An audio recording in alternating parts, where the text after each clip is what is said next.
আব্বু ওর কোনো দোষ নাই, আমি ইচ্ছা করে যে ওর লগে কথা কইছি। আর তাছাড়া ওর আর আমার মাঝখানে প্রেম ভালোবাসার কোনো সম্পর্ক নাই, আমরা খালি ভালো বন্ধু। সেটা আমি জানি। তাহলে ওরা মারতেছো কেন এমনি? ওর পরিচয় কি তুমি জানো? ওর সাথে খালাতো ভাই, ওর নাম সবুজ। তার চাইতে ওর আরো একটা বড় পরিচয় আছে। ও হইতাছে আমার চির শত্রু শিহাব ব্যাপারীর পোলা। আমাকে গ্রামে আইছে আমার উপরে প্রতিশোধ নিতে। তোমার লগে প্রেমের অভিনয় কইরা আমার এই সয় সম্পত্তি যা কিছু আছে সবকিছু দখল করতে আইছে। নাটক তো এতদিন তুই করছস মন্ড, তোর দিন শেষ। আমি আসছি তোর জম হইয়া তোর শেষ না করা পর্যন্ত আমার শান্তি নাই। দেখছো মা, দেখছো তোমার সামনে দাঁড়ায় এই বেয়াদব পোলা আমার কিরকম হুমকি ধামকি দিতেছে।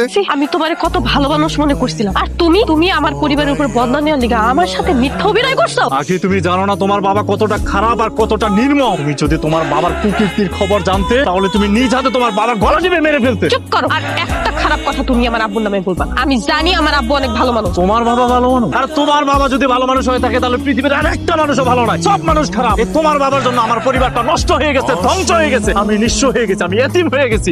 আর পরবর্তী কাছে তুমি তোমার বাবা ভালো, তোমার বাবা একটা খুনি। শিহাব, শিহাব বাইতে আছস? বন্ধু তুই আইসস, তোর সাথে একটা জরুরি কথা আছে। কি কথা কইবি ক? আমার তো অনেক বড় সর্বনাশ হয়ে গেছে রে বন্ধু, আমার একটু উপকার তোর করতে হইব। এটা কোনো কথা কইলি? তুই আমার ছোটবেলার বন্ধু, তোর উপকার করবো না তো কার উপকার করবো? কি করতে হইব ক? তোর ভাবির ক্যান্সার ধরা পড়ছে। ইন্নানিল্লাহ, কি কস? ভাবির ক্যান্সার ধরা পড়ছে? হ, সত্যি কইতেছি। তার চিকিৎসার জন্য দেশের বাইরে নিয়ে যাইতে হইব। অনেক টাকার দরকার, মিনিমাম 20 লাখ টাকা। তুই তো জানোস আমার হাতে যে টাকা পয়সা ছিল, কিছুদিন আগেই জমি রাখছি, এখন প্রয়োজনে ওই জমি বিক্রি করে দেবো। এই জমি না কয়দিন আগে কিনলি, এটা বিক্রি করে দিবি? বন্ধু, জমি গেলে জমি পাবো, কিন্তু আমি সবুজের মায়ের কিচ্ছু হইতে দেবো না। তুই কোনো চিন্তা করিস না বন্ধু, আমি একটা ব্যবস্থা করবো। শোন বন্ধু, পূব পাশে 10 বিঘা জমি তুই বিক্রি করার ব্যবস্থা করে দে। এই উপকারটা তুই আমার কর। তুই কোনো চিন্তা করিস না, তুই ভাবির খেয়াল রাখ, আল্লাহ ভরসা। বন্ধু, এই যে এই বরাবর সিগনেচার করো। আমি তোমার কাছে অনুরোধ করতেছি, তুমি এখন এই কাজটা করো না। আমার কিছু হয় নাই, আমি ভালো হয়ে যাবো। খামাখা জমিটা বেচছো না, আমাকে ছেলের একটা ভবিষ্যৎ আছে, তার কথাটা তুমি একবার চিন্তা করো। তুমি বাইসা থাকলে এরকম অনেক জমি কিনতে পারো, আগে তোমার চিকিৎসা হওয়া দরকার। আম্মা আব্বা ঠিকই হয়েছে, তুমি আগে সুস্থ হও, তারপর আরো জমি কিনা যাইবো। ভাতিজা কিন্তু ভালো কথাই বলছে ভাবি, আপনার সুস্থ হওয়াটা এখন খুব জরুরি।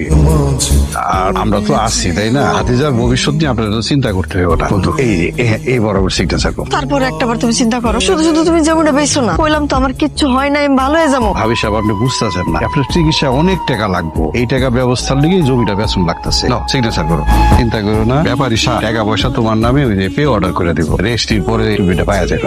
আমরা আমাদের বাড়ি ছেড়ে করতেও যাবো না। কোথায় নিয়ে যেতে চাও বন্ধু? এরা আমার সাথে এগুলো কি করতেছে? কি করবো? তুমি যা করছো তাই তো করতেছে। তোমার টাকা পয়সা লাগবে দেখা তোমার এই সুন্দর বাড়ি সুন্দর জায়গা বেচতে চাইছো, আমি টাকা দিয়ে কিনা নিছি, দলিল করে দিছো। এখন তোমরাই বাড়ির থন বাইরে দিতেছো না, তাই ওরা যত্ন করে তোমার করে বাড়ির থন বাইর করে দিতেছে। এই বাড়ি করে দে। বিশ্বাসঘাত, তাহলে তোর এই সব চক্রান্ত, তুই চক্রান্ত করে আমাকে বাড়ি করে দিতেছ আমার বাড়ি থেকে।